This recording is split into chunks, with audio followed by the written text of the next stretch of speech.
জিয়াউর রহমানের হত্যাকারী মেজর মোজাফফর ধরা পড়েছে। কিন্তু মেজর মোজাফফরকে নিয়ে যে গল্পটা বানানো হয়েছে সেটা কতটা সত্যি সেটাই এখন বিষয়, সেটা বিশ্লেষণের বিষয়। যদিও গল্পটাই এরকম যে ওনার মেয়ের সূত্র ধরে ওনাকে পাওয়া হয়েছে এবং একটা নাকের আশেপাশে একটা তিল দেখে, এবং এর মধ্যে উনি নাম পরিবর্তন করেছেন, তারপরে ওনার চেহারা পরিবর্তন করেছেন, মানে সব কিছুই পরিবর্তন করেছেন। পরিবর্তন করে উনি দিব্যি বাংলাদেশে আসা যাওয়া করেছেন, বাংলাদেশে ছিলেন, আবার ভারতেও ছিলেন। আজকে আমাদের পত্রিকায় দেখলাম যে উনি ভারতের রয়ের আশ্রয়ে ছিলেন।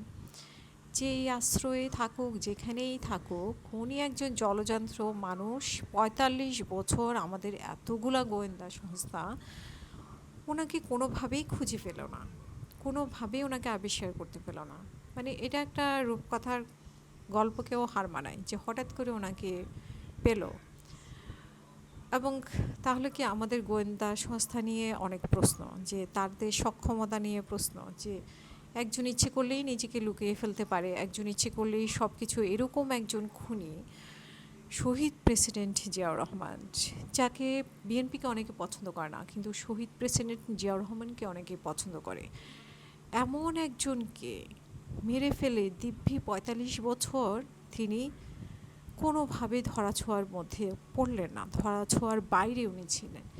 এই গল্পটা কতটা বিশ্বাসযোগ্য? তার মধ্যে বিএনপিও ক্ষমতায় ছিল বেশ কয়েকবার, এইবারই উনি ধরা পড়লেন, তাও সেনাবাহিনীর হাতে তুলে দেওয়া হলো। এখনও আমরা ওনার মুখ থেকে কিছু শুনি নেই। আর মানে খুবই রহস্য আসলে, এই ৪৫ বছরে পুরো ব্যাপারটা রহস্য ছিল, এখনও রহস্য। আওয়ামী লীগ সরকার যখন ছিলেন তখন মাঝে মাঝে প্রশ্ন তুলতেন যে জিয়া রহমানের কেন হত্যাকারীর বিচার হয় না, জিয়া রহমানের হত্যাকারীকে কেন খোঁজা হয় না, এই প্রশ্নগুলো করতেন। আওয়ামী লীগের সবই খারাপ আমরা ধরলাম, কিন্তু এই প্রশ্নটা তো অবান্তর ছিল না।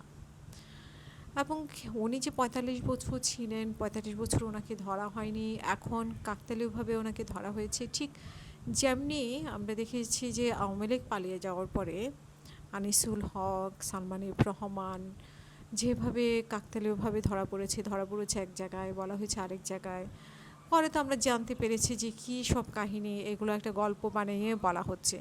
ঠিক সেরকমই একটা গল্প মানে বানানো হয়েছে মেজর মোজাফফরকে নিয়ে।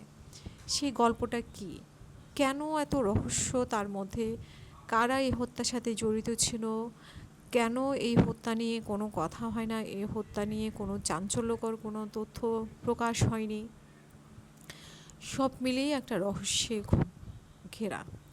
এই রহস্যটা আসলে কি, সেই রহস্যের পিছনে কাদের হাত রয়েছে, সেখানে বিএনপিও বা কেন ওই হত্যাকাণ্ড নিয়ে এত চুপচাপ ছিল, মানে পুরোটাই আসলে রহস্যজনক। এই ৪৫ বছরই আমরা রহস্য দেখতে পেয়েছি, সেই রহস্যের তালা খোলা হয়নি, এখনও সেই রহস্যের তালা, বাক্সের তালা খোলা হবে কিনা সেটাও সন্দেহ, নাকি এখানে আর্মিদের হাতে দিয়েই সেটা আবার ধাপাচাপা পড়ে যাবে।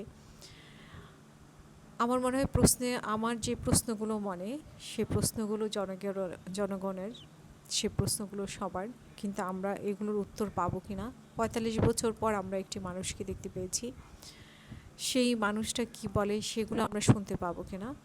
তবে যে প্রক্রিয়া তাকে গ্রেফতার করা হয়েছে, সে প্রক্রিয়া তাকে আগেও গ্রেফতার করতে পারত যদি ইচ্ছা থাকতো।